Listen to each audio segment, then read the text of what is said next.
Thank you, Mr. Speaker. This is just saying that municipalities and counties can't participate in gun buyback programs. Move for passage. Mr. Reynolds, for what purpose? Would the gentleman yield for a few questions? Will the gentleman Yes, yield sir. for I'll questions? yield for a few Gentleman questions. yields. Thank you, Representative, and it's always good to be next to you. I have a Yes, sir. couple of questions. I understand the intent of your bill, but do you believe in local control? I do believe in local control. The problem is that this has proven not to work, and I think that let's give an example. So I couldn't take your money from you against your will, use it to go buy junky guns, and then resell those to vendors. You wouldn't like that. And the problem is that is still happening. The government's doing that right now. But don't you agree that local control means that the local jurisdictions, there's not a one-size-fits-all? Don't you agree with that? Well, I do, but in situations, especially like this, we in the House passed multiple bills that are related towards affecting the state as a whole and not just the local. So are you aware that, for example, I attended the gun buyback program that Harris County had, and they recovered a record number of guns. Are you aware of that? Yes, sir. Yeah, I am. And in that situation, they've spent. I didn't bring that sheet with me. I think it was something like $2.5 million that they had spent on that, and there's no evidence that it actually reduces crime. Are you aware that local law enforcement participated in that gun buyback program, including the sheriff of Harris County and also at the then time the police chief of the Houston Police Department? Yes, sir. And on that, I know they spent a lot of government money paying in overtime for that. I know Chief McManus out of San Antonio on the record has said multiple times that he's participated in these gun buyback programs. They don't reduce crime and they're not effective. Well, is there any empirical data that to There evidence is. that? Yes, sir. And I have a couple of studies here. I had them last night. I didn't mention them, but one was from Cato and one was from Rand. And then I have another one in regards to the Baltimore one mentioned yesterday. Let me find that for you real quick. Why are you looking for that? Don't you agree that in order for a county to participate in a gun buyback program, the commissioners would have to approve that, correct? It depends if it's county or city. That's what I'm saying. Yes, sir. If it was the county, the commissioners would have to approve it, correct? I believe that that's possibly correct. Okay. And so therefore, the commissioners would have commissioners court where the citizens would be able to offer local testimony and before they make a decision. So aren't we entrusting our local commissioners to make the best decisions to represent their constituents just like we represent ours in our respective districts? I understand what you're saying, and I appreciate that because you're making some good points that I often agree with. But in this situation, I think that there is a clear abuse of taxpayer dollars being used by local governments. Okay, so basically, you're saying that we want to now take away local control from all 254 counties in the state, correct?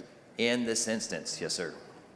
Okay, and so what I can tell you just from my experience, and I appreciate the debate and dialogue, but I can tell you when I went to the gun buyback program in Harris County, talking to local law enforcement, talking to citizens that brought in guns, the sheriff indicated that he was happy to see many of these guns get off the streets. Don't you think that there is an incentive when guns, sometimes even lawful guns, can get in the hands of unlawful people, right? Actually, the buyback program actually helps that happen because criminals know that they could go stand outside of the lines of those buybacks and get them without background checks or anything for super cheap. Well, I don't understand how that works. So, Yeah. Again, I've only been to the ones that were in Harris County. Yes, sir. There was no incidents of any criminals getting access to guns. In fact, what I was told was they were very successful in getting many of these guns off the streets. Yeah, most of the guns, and actually Chief McManus had stated this, that the guns that they bought are not the guns that are actually used in crimes or anything like that. And then as far as there's tons of YouTube videos, my friend is going to lose some YouTube content when this gets banned, but they stand out there on the streets and they just buy guns for super cheap from people coming up there because most people don't even know what they're turning in. Most of these guns are just old, rusty guns that have been sitting in somebody's closet and they go turn them in and they don't actually reduce crime. And that's the thing is these gun buyback programs, which is interesting, they call it a buyback program, but the government can't buy something back that they never owned to begin with. So it's a bad term that they're using. But these guys have gone and stood there, bought a lot of guns, and were able to buy whatever they want. If I were a criminal, I would definitely go stand outside those lines. You can stand on the public property that's not on the private property where that's being held, and be like, hey, I'll give you $200 for that gun, and no big deal. So. Well, you understand that we would agree that the Second Amendment is enshrined in our Constitution, giving people the constitutional right to bear arms, correct? And we're proud of our Second Amendment. Yeah. But don't you agree that counties can have an incentive to get guns off the street to keep and reduce the gun violence that is epidemic in some communities, not all communities, but some communities? No, and it's actually been found that there's a book by John Locke called More Guns, Less Crime.